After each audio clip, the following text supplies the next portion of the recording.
town of Cheektowaga, as we offer a storm briefing for 9 p.m. tonight. I'm Erie County Executive Mark Polenkars. We are joined by our Deputy County Executive, Lisa Chimera, our Deputy Commissioner for the Department of Public Works, responsible for our Highway Division, Karen Hoke.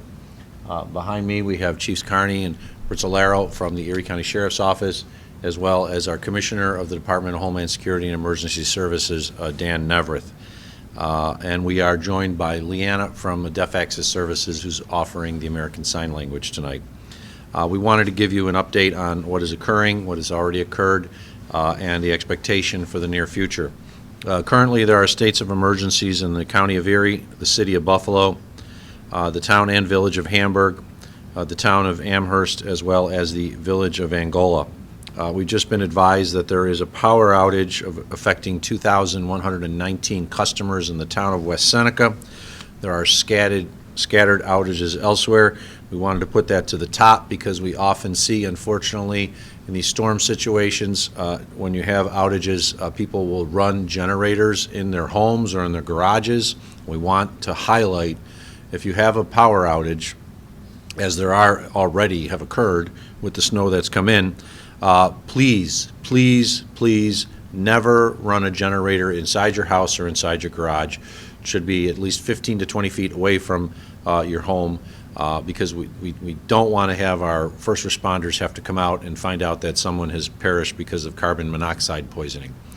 So we do see the first power outages associated with the storm.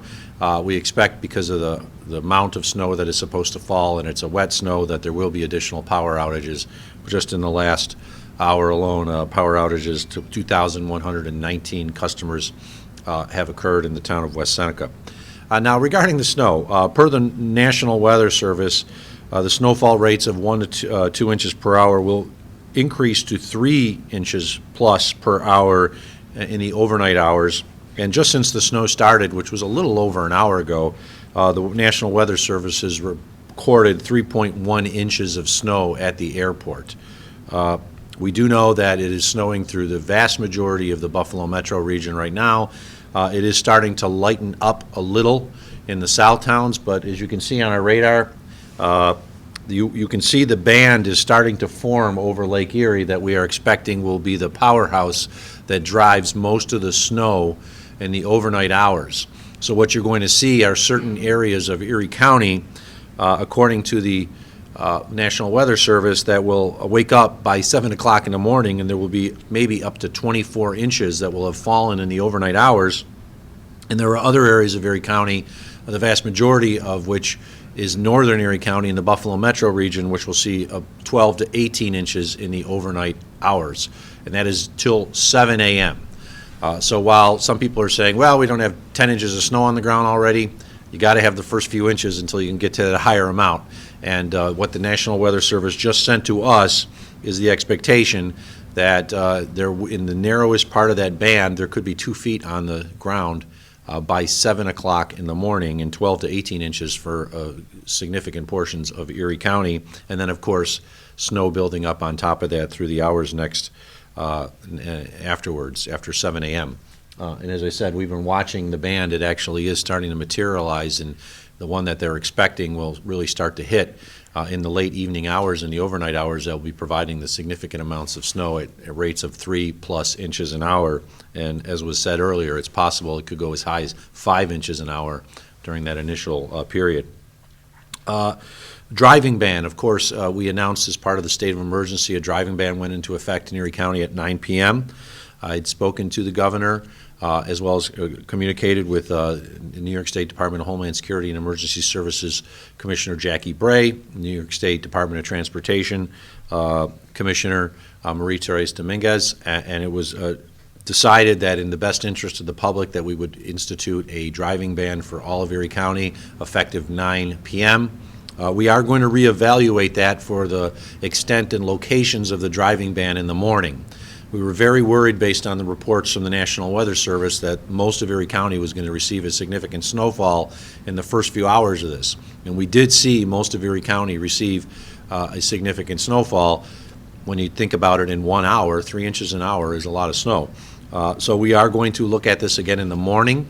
based on reports that we have from the field, from the Erie County Sheriff's Office, from the Erie County Department of Public Works, from New York State, to determine the extent of the driving ban, if it should continue, and then also the locations, because there may be parts of Erie County in the morning that are just not receiving snow because the ban is situated over one particular portion of it, and it's not expected to go back to that area. So we may lift that ban in the morning, but we'll have much more of it by hopefully 7 o'clock in the morning. We should have a decision hopefully by then. Just make sure I got all the information that I wanted to say here. Reports of accidents. There have already been numerous accidents across the county. We know of one that was specifically causing some traffic jams on Interstate 190 near the Peace Bridge exit. As most people know, there's only 2 lanes in either direction there, and an accident can cause significant backups in that area. Thankfully, it appears that most people seem to be heeding the warnings and staying off the roads. There are not too many accidents. We've had a few. We're not getting reports of injury accidents, so that's a good thing. We certainly don't want to have it and find out that someone was injured during this initial few hours, though as we know, the roads are slick, and I'll let the Department of Public Works personnel talk about it because they were out and they were saying that the roads were very slick. Safety checks, we want to remind everybody, if we do get this amount of snow as predicted by the overnight hours, it's very important that you do safety checks in your own house. If we do get to 4 or 5 feet of snow as is predicted, you should check your gas vents, especially the newer vents that are on the furnaces today, which don't generally go up through your stack. They go along the side and are vented out and often down, but those are sometimes only 2 or 3 feet off the ground. Make sure that those are clear so that you don't have those snow blocking your furnace from venting. Neighbors, always do checks on your neighbors, especially your senior neighbors. And if you are in an area where the power is out and you have a senior that's living nearby, I would also ask you to check on your neighbor to ensure your neighbor is fine. Most of the furnaces in this area are natural gas, but they often have electronic ignition, and there are also some that still rely on electric heat. So if the power is out, that means that there's a very good chance that the furnace is going to be off for those neighbors. And once again, if you do have a power outage, you have a generator, never use a generator inside. Always use a generator outside. Don't put it in your garage with the door open thinking it's going to be okay, because the carbon monoxide can still come into your house. So please be careful.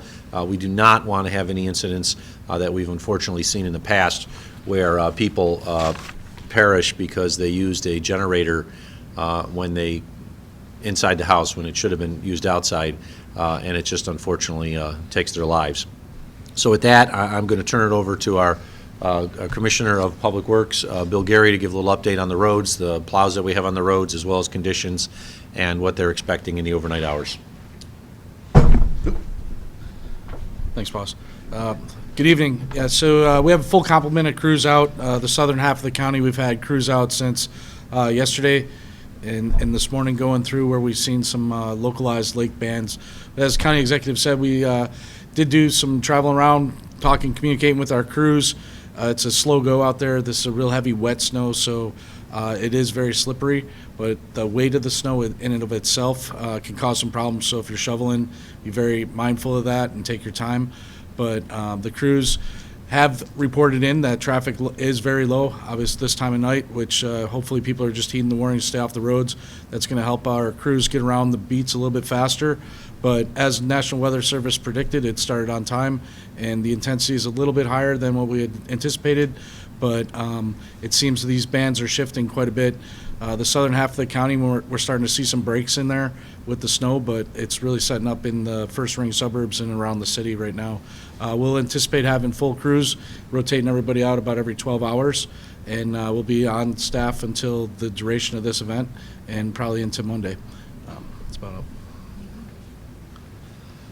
Thank you, Commissioner. I'll turn it over to our Commissioner of the Department of Homeland Services and Emergency Services, Homeland Security and Emergency Services, Dan Neverth.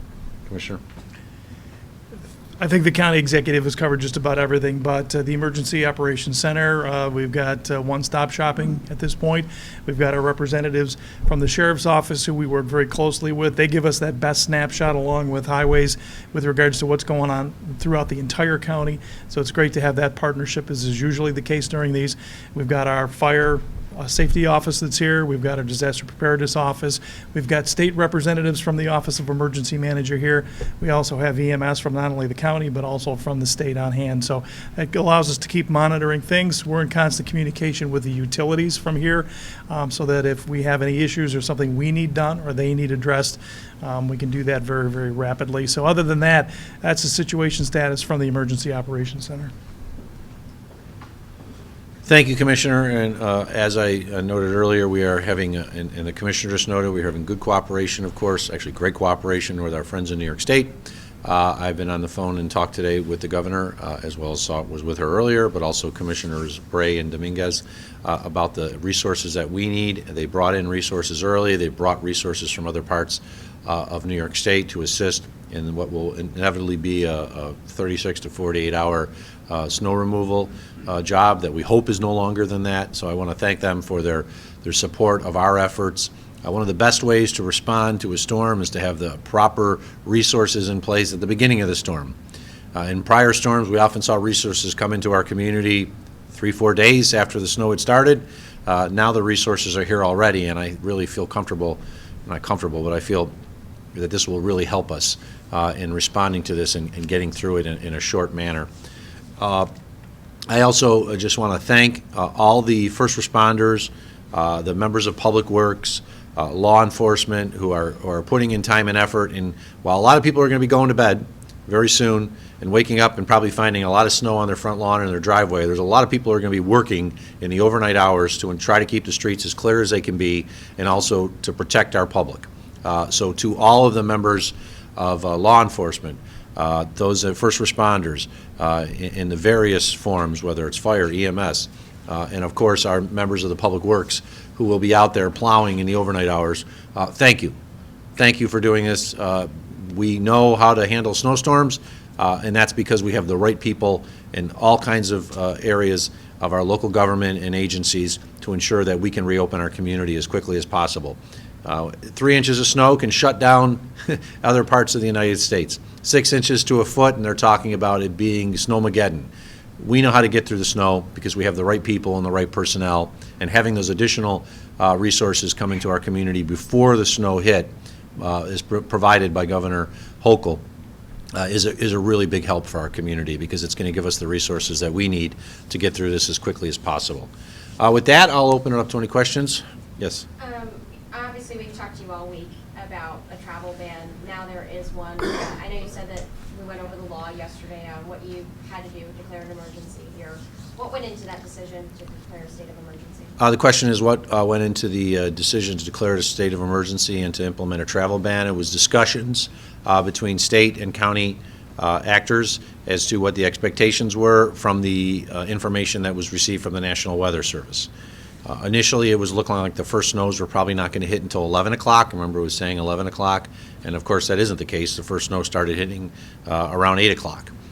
So when we got the information from the National Weather Service that the snow was going to come sooner, we then thought, well, it makes sense to declare a state of emergency and a driving ban, because if the snow starts at 8 and we do get 3 or more inches in the first hour, which it appears we have, by 11 o'clock we could already have more than or approximately a little less than a foot on the ground. So we decided, after consultation with state representatives as well as other representatives in Erie County, that it made sense to implement it sooner rather than later. One of the things that I've seen and we've seen in past storms is we sometimes think, well, we'll wait, and then all of a sudden we start getting the calls from law enforcement that there's multiple accidents, that it's blinding snowstorms, and the drivers that are in our plows can't even see where they're going, and then we declare a state of emergency or a driving ban, and there's already too much problems on the roads. So we knew it was the overnight hours. We knew it wasn't the middle of the day. So the decision was to implement this at an hour that it appeared would be appropriate based on the snow coming in, and that's exactly what happened. And we will, of course, reevaluate it in the morning. We may have a continual driving ban for the next 2 days in certain areas of Erie County, but not all of Erie County. But at the time that we implemented it for all of Erie County, pretty much all of Erie County was receiving snow except for a few small areas. And based on the forecast from the National Weather Service, we'd rather be safe than sorry. And how does that ban get enforced? Ban would be enforced by local law enforcement. We certainly do not want to penalize individuals who happen to be on the road at that time. We know there are individuals that are working second shift that have to go home. We ask people to exercise caution. If you are leaving work and it's snowing like cats and dogs, it might be in your best interest to stay at work. The driving ban is in place. We don't want people going out, leaving their home, going to other places. I do understand, and we have we talked that we know people will be leaving work, and we want them to have the ability to go home. But we don't want other people going out there. Often what you see in these storms is people start joyriding. Hey, I'm going to go see where the snow is, and the next thing you know, that person is slid off the road and is needing assistance. So to those that are currently leaving work, we understand that you want to get home safely to your family. We expect the real heavy band, as you can see, it's forming, and it's starting to, it would probably hit us in, it looks like it'll be the next hour. You don't want to be driving in 3 to 5 inches of snow per hour. That's really bad. And I don't know where it's going to hit yet. I don't know if it's going to go straight up the gut like they said it was, coming up in lower Buffalo, Lackawanna, West Seneca, Cheektowaga, if the wind shifts a little bit, where it's going to be. But once again, we just ask people to exercise caution if they're leaving work to go home. And for others, driving bans in place, and that should be sufficient to prevent an employer saying you have to be here because the driving ban is in place, and that means they can't drive. Has there been any discussion of closing the thruway? I know it's closed in Ohio. The question was, has there been any discussion in closing the thruway? We are in touch with our partners in New York State. We have not heard at this time. We do know that the thruway from the Pennsylvania border up to the Buffalo area was getting hit with some pretty good snow. We were watching it on the cameras, the NITEC cameras, and we couldn't see anything. And we're like, are there cars there? Usually you can see the lights of the cars, and then occasionally you'd see a little light pop in, and it's like, okay, it's pretty bad there because we could barely see the traffic, especially in the Hamburg area, exit 57, the Blaisdell area, exit 56, as that first band of snow came in. And in the end, it's a decision of the Thruway Authority and the state. And if they decide it's appropriate to close the Thruway, they will. It's the same thing with regards to other streets that if we didn't have a countywide driving ban, we still might have to close areas off because of what we're seeing on the ground. And hopefully we'll have information in the morning that indicates where we can lift the ban or where we can't. Any other questions? I got a question about the proactive approach, but I want, if anyone else has something. Anyone else have any questions? I'll take your one more question then. Why now to take this proactive approach? Obviously, we've talked about the 8th anniversary today of Winter Storm Knife. What have we learned, I guess, since that to now take this approach where we have all these plows in place from New York State? Our crews have been out since yesterday. What are we learning? The question was, why are we taking the proactive approach, and what have we learned from the storm that hit us, Winter Storm Knife, 8 years ago to the day? Really, every storm is an experience, and it's a learning experience.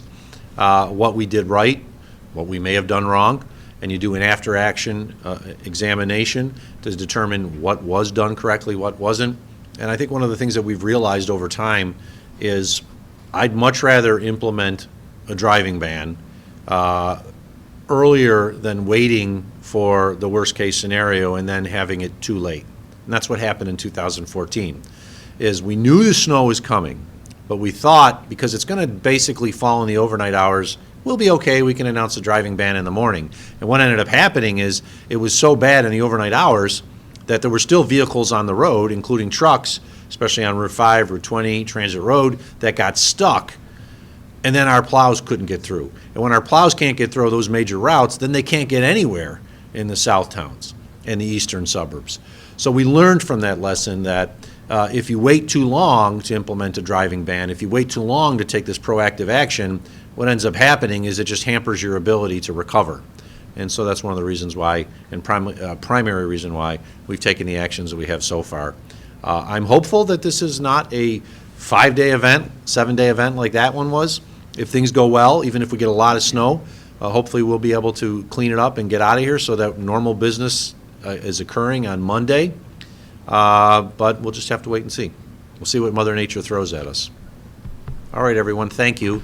I believe there will be a briefing in the morning. I will not be here. I will not be back here till probably after 7 o'clock in the morning, but this place will be full with the team from Erie County, as well as New York State and our other partners in the overnight hours, monitoring all situations, including if there are additional power outages, and just here to assist the public. Thanks, everyone. Thank you. Good job. Thank you all. All right. Thank you, Leanne. Thanks, County Executive.